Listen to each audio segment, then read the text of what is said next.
नमस्कार। वर्ष 2023 में अब तुला राशि वालों के लिए क्या क्या है इसकी चर्चा करेंगे। अभी तक आपने और राशियों को तो देखा ही होगा। तो तुला राशि जिसका स्वामी शुक्र होता है और जल तत्व है, उनकी बात हम कर लेते हैं। तुला राशि वाले अक्सर ही फिल्म लाइन में चले जाते हैं या सजने संवरने का काम करते रहते हैं या फिर मेडिसिन में चले जाते हैं। ये सभी फील्ड उनके लिए बहुत अच्छा रहता है। जितना भी आप इंटीरियर डेकोरेटर को देखेंगे, ये सभी काम जो होते हैं, जो कि प्रदर्शनी का थोड़ा सा काम होता है, उसमें ये बहुत कुशल होते हैं। तो अभी इनकी बात कर लेते हैं। तो वर्ष प्रवेश के समय पर राशिश शुक्र आपके चतुर्थ भाव में ही है, जो कि बहुत शुभ है। घर का, वाहन का, सबका आपको बहुत सुख है। इसके साथ ही 22 जनवरी से वो कुंभ में चले जाएंगे और फिर शनि से उनका योग होने लगेगा, क्योंकि मास के अंत तक शनि भी कुंभ में चले जाएंगे। उस समय पे बहुत ही अच्छा, स्वास्थ्य के लिए भी बहुत ही शुभ समय है और हर काम के लिए बहुत अच्छा है। मन भी आपका लगा रहेगा और हर काम होंगे आपके। खाली आप 12 मार्च से लेकर के और 6 अप्रैल तक ध्यान रखें, क्योंकि शुक्र की युति राहु के साथ में हो जाएगी। उस समय पर स्वास्थ्य का ध्यान रखना बहुत आवश्यक है, क्योंकि राहु अचानक में ही किसी न किसी प्रकार से, जिस अकेला हो उसका असर अलग होता है। जब किसी राशिश के साथ में बैठ जाता है, उस समय पर राहु उसको दूषित कर देता है। इसलिए ये समय आपका जो बताया मैंने, 1 महीने का समय लगभग, इससे आपको थोड़ा सा बचना चाहिए। वैसे आपके योग बहुत अच्छे हैं।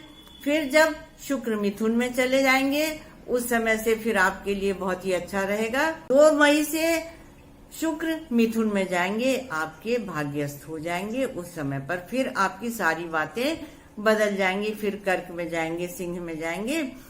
स्वास्थ्य के लिए उन सभी समय पर आपका बहुत अच्छा योग बनता है और आप बहुत प्रसन्न रहेंगे।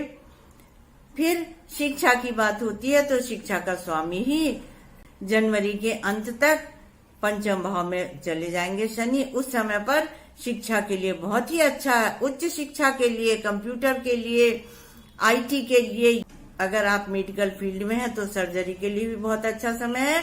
और ये सभी समय आपके लिए बहुत अच्छा रहेगा।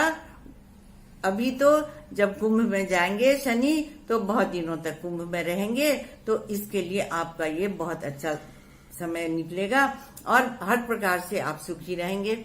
फिर जहां तक बात होती है कार्य क्षेत्र की, तो कार्य क्षेत्र का स्वामी राशि प्रवेश के समय पर चंद्रमा राहु युक्त हो गया, तो उसमें थोड़े से बदलाव की संभावना लगती है, लेकिन आगे चल करके फिर ठीक रहेगा आपका कार्य क्षेत्र भी। जब शुक्र चले जाएंगे कर्क में, उस समय पर भी, और जब बुध का स्थान परिवर्तन होगा, उस समय भी आपके लिए बहुत अच्छा समय रहेगा। फिर विवाह की बात करते हैं। अभी तो राशि पर ही चल रहे हैं केतु और सप्तम भाव में राहु चल रहे हैं, इसलिए अभी विवाह का प्रसंग आपके लिए शुभ नहीं होगा। जब अक्टूबर 29 को राहु और केतु का स्थान परिवर्तन हो जाएगा, उसके बाद में ही शादी की बात करें तो आपके लिए शुभ होगा। इस समय अगर आप बात करेंगे तो हो सकता है कि बात होते होते आपकी टूट जाए या कहीं पर भी शादी में आपको परेशानी न हो। इसके साथ ही स्पाउस के लिए भी, अभी तो आपके स्पाउस का स्वामी मंगल अष्टम भाव में बैठ गया, तो बहुत ज्यादा सामंजस्य नहीं बन रहा है। वैसे ही राहु और केतु दोनों दूषित कर देते हैं राशि पर और सप्तम भाव में बैठ करके। लेकिन जब मंगल का स्थान परिवर्तन होगा 12 मार्च से, उस समय से जब वो चले जाएंगे मिथुन में, फिर आपके लिए बहुत अच्छा समय आएगा और आप जो दाम्पत्य जीवन में आपके लिए शुभता आएगी। अभी पेरेंट्स की बात कर लेते हैं। तो पेरेंट्स के लिए भी अभी तो अच्छा समय चल रहा है, लेकिन फिर जब शनि चले जाएंगे कुंभ में, उस समय पर थोड़ा सा उनका स्वास्थ्य कुछ गड़बड़ हो सकता है। इसके लिए आपको ध्यान देने की आवश्यकता है। पेरेंट्स का जरूर से जरूर आप डॉक्टर को दिखलाएं, और उनकी बात को भी आप सुने। संतान के लिए आपका बहुत अच्छा समय है जनवरी के अंत से, क्योंकि संतान का मालिक ही संतान भाव में स्थित हो जाएंगे शनि। और स्थान हानि करो जीवा, स्थान वृद्धि करो शनि। बृहस्पति जहां बैठते हैं उसको दूषित करते हैं, लेकिन शनि जहां पे बैठते हैं उसको बहुत बढ़ाते हैं। तो संतान के लिए आपका बहुत अच्छा समय रहेगा। संतान के प्रति जो अभी आप तुरंत में उदासीन हो रहे हैं वो भी आपका समय निकल जाएगा। और जब कुंभ में ही जाएंगे शुक्र और शनि से उनका योग होगा पंचम भाव में, उस समय पे बहुत अच्छा आपका संतान के लिए भी होगा और संतान की उन्नति भी होगी। धन प्राप्ति का भी आपका बहुत ही अच्छा योग बना हुआ है। सूर्य अभी तो है ही आपके लिए तीसरे बैठे हुए शुभ, और आगे भी जब उनका स्थान परिवर्तन होता रहेगा उस समय बहुत अच्छा होगा। अभी ध्यान रखें कि 31 मार्च से लेकर के राहु से युति बुध की होगी, और आपकी पत्री में बुध का बहुत ही महत्व है, क्योंकि वो आपकी बुद्धि का भी कारक है और आपके भाग्य का भी मालिक है। राहु के साथ जो वो ग्रसित हो रहे हैं उस समय पर थोड़ा आपको बचना चाहिए, और इस समय पर आप किसी की भी सलाह से काम न करें। आपके मन में जो पहली बार बात आए उस पे आप चलेंगे तो आपके लिए बहुत ही शुभ फल होगा।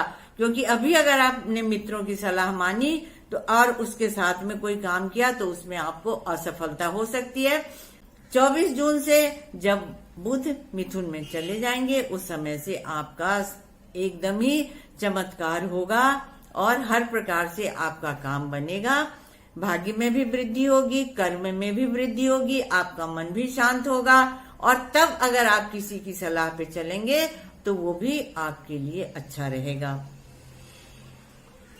29 अक्टूबर से जब राहु का परिवर्तन हो जाएगा और आपकी राशि पर से हट जाएंगे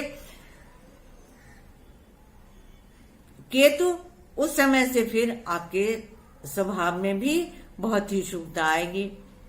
विदेश गमन के आपके बहुत अच्छे योग बन रहे हैं, अभी भी बन रहे हैं, और आगे भी जब मीन में जाएंगे बृहस्पति से उनका संयोग होगा उस समय भी, और जब राहु से शुक्र का संयोग होगा उस समय भी, और वृष में जब रहेंगे उस समय पर भी आपका 4-5 महीने का विदेश भ्रमण का बहुत ही अच्छा समय हो रहा है।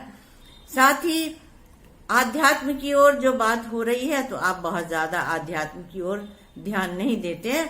आपको थोड़ा सजावट में ज्यादा मन लगता है और पूजा पाठ में आपका बहुत कम मन लगता है। आप काम को ही देते हैं सबसे अधिक महत्व, तो इसके लिए आध्यात्म के लिए तो बात करनी बहुत ज्यादा संभव नहीं है आपके लिए, क्योंकि आपका उधर मन ही नहीं लगता।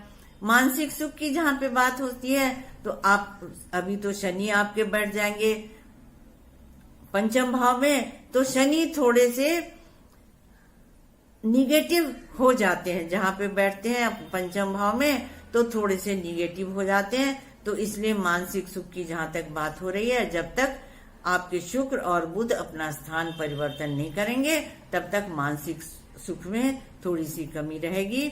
और ग्रहण का फल भी आपके लिए बहुत अच्छा नहीं होगा, क्योंकि आपके सप्तम भाव में ही ग्रहण पड़ रहा है। इसके लिए आप योग सिद्धिम पराम प्राप्य ज्ञान वैराग्य संस्थिता निरंतरोदिता नंदे परमानंदम संविधि मंत्र का जाप वर्ष पर्यंत करते रहेंगे तो आपके आचार में, विचार में, स्वास्थ्य में, सब में बहुत शुभता आएगी। आपकी सोच में भी बहुत शुभता आएगी। और अभी जो आप तुरंत विचलित हो जाते हैं उसमें भी आपको किसी प्रकार से कष्ट नहीं होगा। आपकी सोच स्थिर रहेगी और आप सब सुख को प्राप्त करेंगे। वर्ष 2023 आपके लिए बहुत शुभता लेकर के आए। हमेशा आप प्रसन्न रहें, परिवार के साथ, संतान के साथ में, मित्रों के साथ में, यही मेरी शुभकामना है। अगला वीडियो वृश्चिक का, आप वो भी राशि देखें क्योंकि सभी राशियों को देखना आवश्यक होता है। फिर हम आपसे मिलेंगे, तब तक के लिए नमस्कार।